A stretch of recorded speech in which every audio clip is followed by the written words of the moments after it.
fish that's still alive that was once only considered a fossil. What's it called again? A coelacanth. C-O-E-L-O-C-A-N-T-H,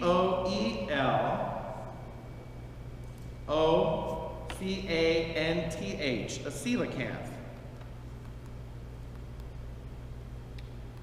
Let me show you, hold on, a living dinosaur.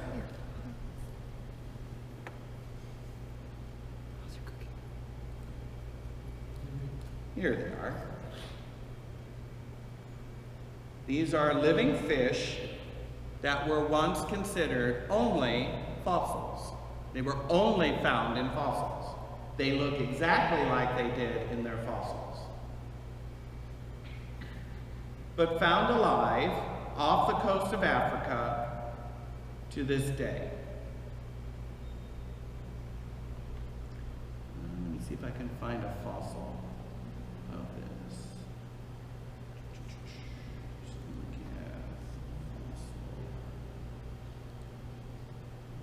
So here's a coelacanth, here's its fossil. It's the exact same fish. This fish, if I'm not mistaken, in this fossil is about, or supposed to be, 300 million years old. Found alive off the coast of Africa, as you can see in these pictures, still alive, if you will, a living dinosaur. Is it possible that there are others of these types of creatures? Well, if you've never seen one since we're here, Komodo dragon.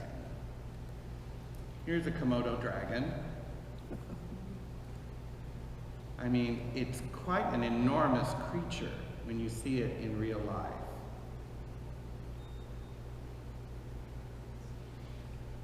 I mean, if I saw this thing out in nature, I'd be scared out of my mind. I mean, it is like it's like something from, 1 million BC. Okay? I mean, it's huge. It's dangerous too. It is. And what's interesting about it is the bite of the dragon, the Komodo dragon, is poisonous. Not because it has fangs or anything, not because it's got any poison venom, but because it has it's much like a snake's mouth. It has sharp ridges, just sharp ridges. And because bacteria live in there, that when it bites you, the bacteria is toxic. And so the bite of the dragon is poisonous. It's interesting, in medieval times, if you look in medieval literature, all of them say the bite of a dragon is poisonous. All of them.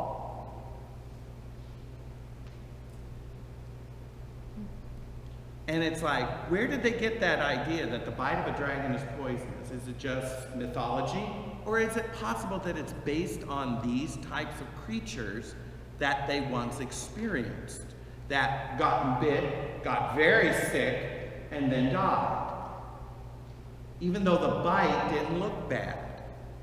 Okay? Because he's got no fangs or anything. It's just, I remember when I had my snake, I had a Burmese ball python. And one time when I was cleaning its cage, it struck me. It just bit me like that. It just bit me right here. And I remember feeling it. It was just like it was just rough. It was just rough, And then when he let go, he kind of broke my skin a little bit. And the first thing I thought of was a dragon's bite is poisonous, so I put some antiseptic on it, and I was fine. But like a snake, it's just rough, and that's how the snake grabs a hold of its prey, and when it swallows it, it provides, you can't go out the other way because the teeth are serrated in such a way that it goes back. It's not even teeth, it's just a rough edge. Well, that's what the Komodo dragon has. It doesn't have teeth, it swallows its prey, or tears it off and swallows it. But the ridges are deadly, and because they got bacteria on them. So these are some examples of that. Now,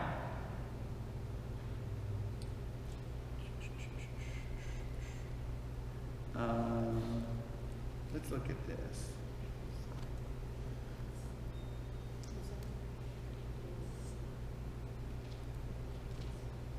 here's a picture of what is known as the Lake Champlain monster. This one right here. This photo was taken in 1977 by a woman who was on the shore when she saw this enormous head come out of the water of Lake Champlain in New York. And she happened to have her camera with her and had the presence of mind of snapping this picture. What is this? What does it look like? It looks like a dinosaur of some kind. Plesiosaur. Okay, a brontosaurus or a plesiosaurus. Okay.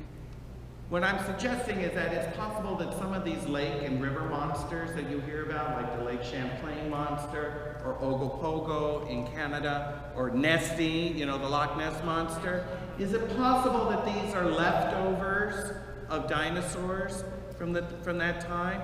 And if so, you can understand that these are the basis of these dragon legends that, again, are ubiquitous around the world. Where did they come from? Okay. Let me see. One last thing, and then we're going to move on with this.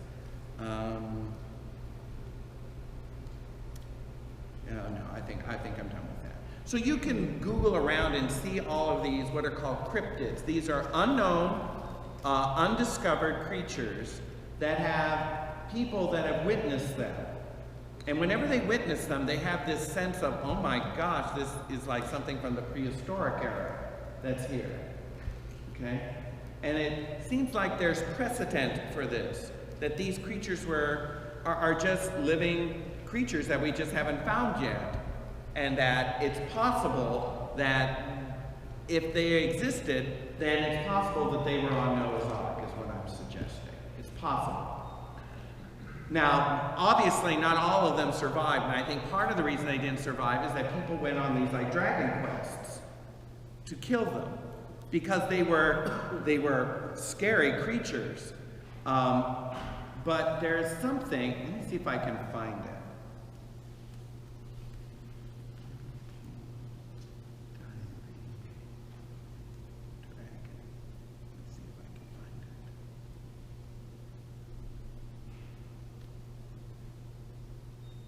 There's an interesting account in Marco Polo.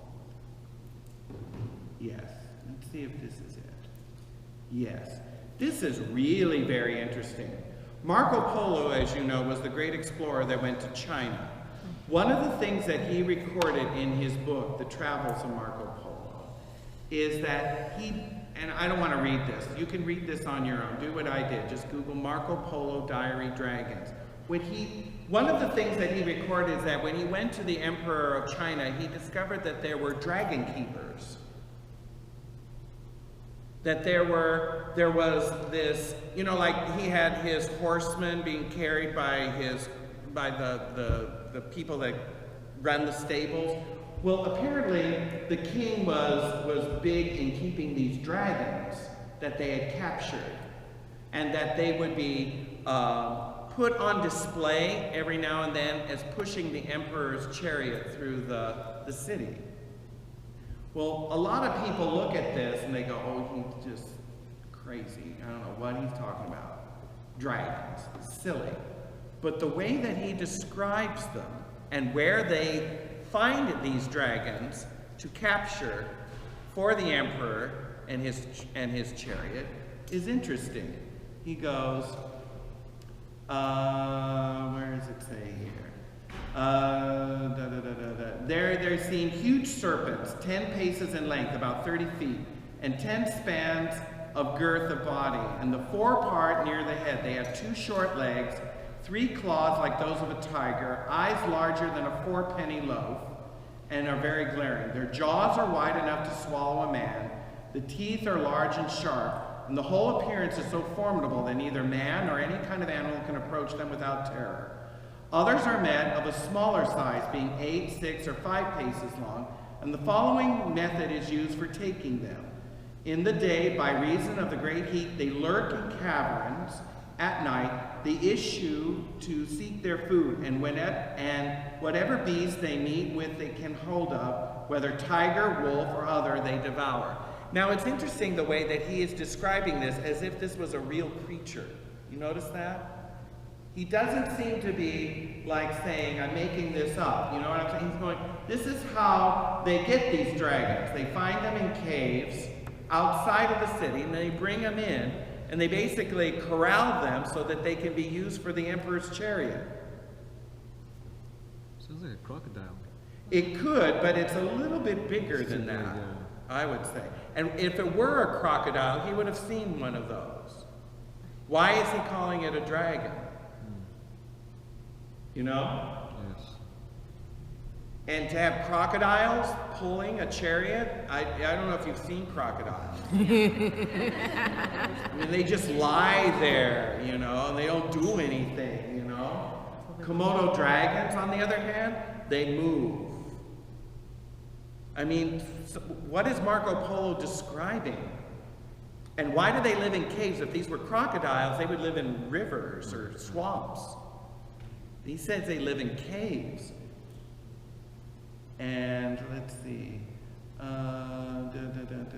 They just go on and on and on. This is just part of his diary of all the things that he experienced when he was in China. The point is like, even up until this point, even until the 13th century, these creatures were probably still alive. And in some cases, utilized for these purposes. They were called dragons because what else would you call these things? They didn't have the word dinosaur. Okay? That word wasn't used until the early 19th century. So I think that we have to look at dragon legends maybe a little bit more and see perhaps they were talking about what we would call today dinosaurs. And if so, then it's not impossible to think that they were also on Noah's Ark. As we can see, a lot of these, quote, ancient creatures are still alive today. The coelacanth, the Komodo dragon, and others that were once considered extinct are now alive. So it's not impossible to accept that. And that helps explain what Marco Polo saw. It also explains the Lake Champlain monster. It helps explain Ogopogo. All these other creatures, I think, can be put under that auspice. I think it's possible. I think it's a lot more likely. I don't think it's impossible. So that's what I'd say. Where did all of these animals come from? Where did the dinosaurs come from, and how do they fit into this? Okay. I'm looking at the time, as usual. There are two videos that I wanted to show you here. One had to do with this idea of Pangaea, the whole one Earth idea, and how the flood ripped apart the Earth. And I think that our geology helps explain why certain features of the Earth are the way they are, in terms of how God caused the flood to occur. The second video I wanted you to see is about this question: has Noah's Ark actually been discovered on Mount Ararat? Because the Bible says that when the ark finally came to rest, it was on the mountains of Ararat. Well, that mountain is in Turkey to this day. And this video I wanted you to see, or parts of it, shows some of the expeditions that have gone up to Mount Ararat in Turkey and some of the interesting things that they've discovered. Some of the interesting things that they've discovered. So, I've already answered the question, how could Noah care for all the animals and where did they get all the food? I'd say that it's a combination of God providing, period, and a combination of hibernation. I think a lot of the animals just simply slept through most of the journey of the ark. I think they just slept through it so that Noah and his family didn't have to care for as many. I don't say none, but I don't think as many as we actually think. And I think, how did they get on the ark? I think that is explained by having a one supercontinent in the beginning that explains how all the animals focus in one area. Okay? Because I'm looking at the time and I want to be conscious of that. So these are some of those. I think what I'm going to do is pick this up 2 weeks from now. With this, I want to just go right to these videos after we meet in 2 weeks to answer those. Does that sound good? I think it's a good place to stop. Unless anyone has any questions, any quick questions for the last 10 minutes?